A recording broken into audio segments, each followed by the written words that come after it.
네, 안녕하세요 여러분, 호주 필립입니다. 오늘은 법대의 장점에 대해서 한번 이야기를 해보도록 할게요. 제가 법대에 다니고 있기 때문에 장점들을 이야기할 수 있는 건데 다른 과는 안 가봐서 모르겠어요. 그래서 다른 과의 장점들을 저에게 물어보시면 안 됩니다. 여러분들이 법이라고 딱 생각을 하면은 좀 괴리감이 느껴지시는 분들이 종종 있는 것 같아요. 어렵다, 뭐 힘들다, 똑똑한 사람들만이 법을 공부하는 것이 아니냐라고 생각하실 수가 있는데, 저희 교수님 하고자 하는 의지와 열정과 그 다음에 리튼 기술, 이렇게 쓰는 기술하고 토론 기술이 약간만 있으면 누구에게나 공부할 수 있는 곳이 법대다라는 말씀을 하셨고, 저도 전적으로 동의를 합니다. 그러면 법대에 들어오면 장점이 어떤 것들이 있는가 한번 이야기를 해볼게요. 우선 이것은 호주뿐만이 아니라 모든 영어권에 사시는 분들이, 이민자로 사시는 분들이 뭐 자녀 대학교 진학이라든가 아니면 본인이 저처럼 약간 늦은 나이에 대학교 만학도로 공부를 하고 싶은데 법이기 때문에 무조건 제껴두자가 아니라 법대도 한번 생각을 해보면 좋지 않을까라는 취지로 영상을 찍게 됐는데요. 어쨌든 이민자로 살아갈 때 우리가 법을 많이 알면 알수록 불이익을 덜 당하잖아요. 특히나 이제 이민법이나 세금법 이런 거를 잘 몰랐을 때 불이익을 당하시는 분들이 상당히 많거든요. 근데 법을 우리가 조금만이라도 알고 있으면 이런 불이익을 막을 수가 있고 처음 이민 갔을 때 사기도 막을 수 있습니다. 그리고 일상생활에서도 법을 알게 되면은 뭐 경찰의 권한이라든가 그 다음에 여러분들의 이제 권한들을 알게 되면 우리의 삶이 조금 더 이렇게 높아지지 않을까 생각을 하고요. 이민자로서 어쨌든 법을 알면 좋아요. 근데 법대에 들어가면은 법을 배우게 되니까, 그 나라의 법을 그냥 디테일하게 배우게 되니까 저는 그것이 가장 큰 장점이라 생각이 되고요. 두 번째는 언어입니다.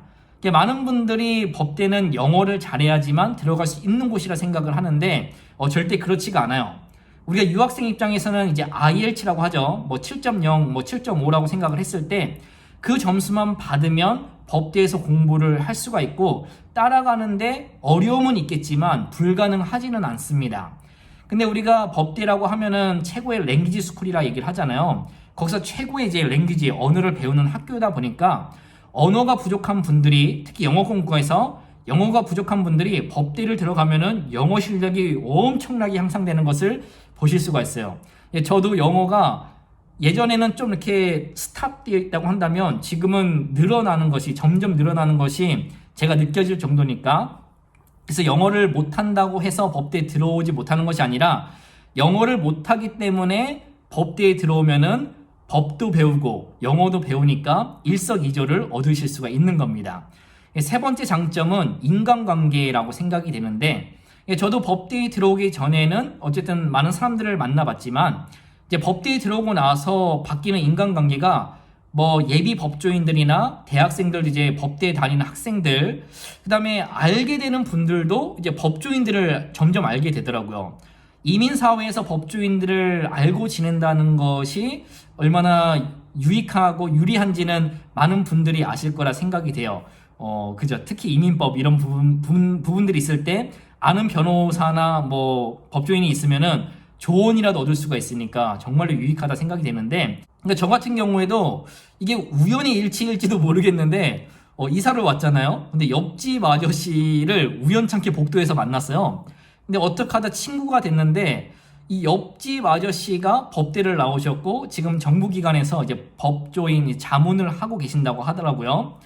그래서 이게 법대에 들어오고 나서 보니까 인간관계도 그렇게 흘러가는 것을 보면서 참 좋구나라는 생각을 했고, 그다음에 법대에서 이제 호주 친구들을 만나게 되면서 저도 뭐 어떤 그 법조인이 될지는 모르겠지만 뭐 이들도 뭐 나중에 판사가 될지 검사가 될지 어떤 변호인이 될지는 모르잖아요.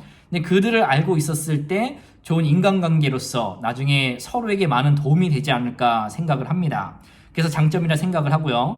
네 번째는 사람들의 시선이라 생각이 되는데, 그래 어떤 분들은 뭐 직업에 귀천이 있다고 하시는 분들도 있지만 저는 귀천이 거의 없다 생각을 해요. 뭐 있을 수도 있겠지만 저는 없다 생각을 하고, 자기 일에 최선을 다하는 사람, 그 분야에서 전문성을 인정받는 사람, 모든 분들이 저는 대단하다고 생각을 하기 때문에 귀천이 있다고 생각하지는 않습니다. 근데 제가 법대를 들어오고 나서 느낀 부분이, 아시아인이 호주에서 법대를 다녀서 그런지는 모르겠지만 은행을 갈 때나 우체국을 갈 때나 아니면 누구랑 얘기를 할 때 저에게 what do you do? 물어보잖아요. 그래서 이제 로스쿨 다닌다라고 얘기를 하면은 급격한 관심을 가집니다.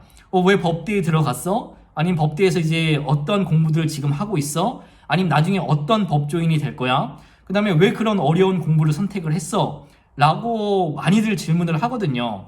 그러니까 법대에 들어오기 전에는 그렇게 물어보는 사람이 없었어요. 어떤 직업을 가졌던 간에 물어보는 사람이 없었는데 법대에 들어오니까 사람들이 시선이 달라지는 것을 느낄 수가 있습니다. 이것이 하나의 장점이라고 하면 장점이겠죠. 5번째 같은 경우에는 공부를 원 없이 할 수가 있어요. 정말 공부 좋아하시는 분들은 무조건 법대 들어오셔야 되는 게 정말 원 없이 할 수가 있습니다. 제가 이제 지금 학기에 수업을 3개를 듣고 있는데 이 3개 수업을 준비하는 데에서만 최소 몇십 페이지에서 많게는 몇백 페이지까지 리딩을 해야지만 이제 수업 준비를 할 수가 있기 때문에 정말 리딩이 어마어마하게 많습니다. 그래서 24시간이 부족할 수도 있기 때문에 공부를 좋아하시고 공부에 행복을 느끼시는 분들이라고 한다면 법대를 적극적으로 추천을 드립니다. 마지막 6번째 같은 경우에는 저처럼 좀 늦게 공부를 시작하시려고 하시는 만학도들에게 장점이라고 할 수가 있는데, 이제 만학도들이 대학교에 들어가면 어린 친구들하고 이렇게 친구가 되기에는 조금 이렇게 세대 차이도 있고 이제 어려운 부분들이 없잖아 있거든요. 근데 법대 같은 경우에는 반반인 것 같아요. 저희 클래스 같은 경우에도 고등학교를 갓 졸업하고 들어온 새내기 대학생들이 있고 사회에서 쓴물 단물 다 느끼시고 뭐 많은 차별도 느끼시고 법의 필요성을 느껴서 이제 법대에 들어오시는 분들이 많아요. 그러니까 나이대가 어린 친구들, 그다음에 조금 나이가 드신 분들 반반인 것 같은데, 그러니까 친구를 사귀기에 훨씬 더 쉽다 생각이 됩니다. 뭐 많은 분야들이 마찬가지겠지만 이 법조인들은 인간관계도 상당히 중요하잖아요. 그런 부분에 있어서 만족도가 높지 않을까라는 생각을 합니다. 네, 이렇게 간단하게 이제 법대의 장점들에 대해서 이야기를 해봤는데 저희 지극히 주관적인 이야기였고요. 어쨌든 이 이야기가 여러분들에게 도움이 되었다면 좋아요와 구독 부탁드리고 저는 다음 영상으로 찾아뵙도록 하겠습니다. 그럼 감사합니다.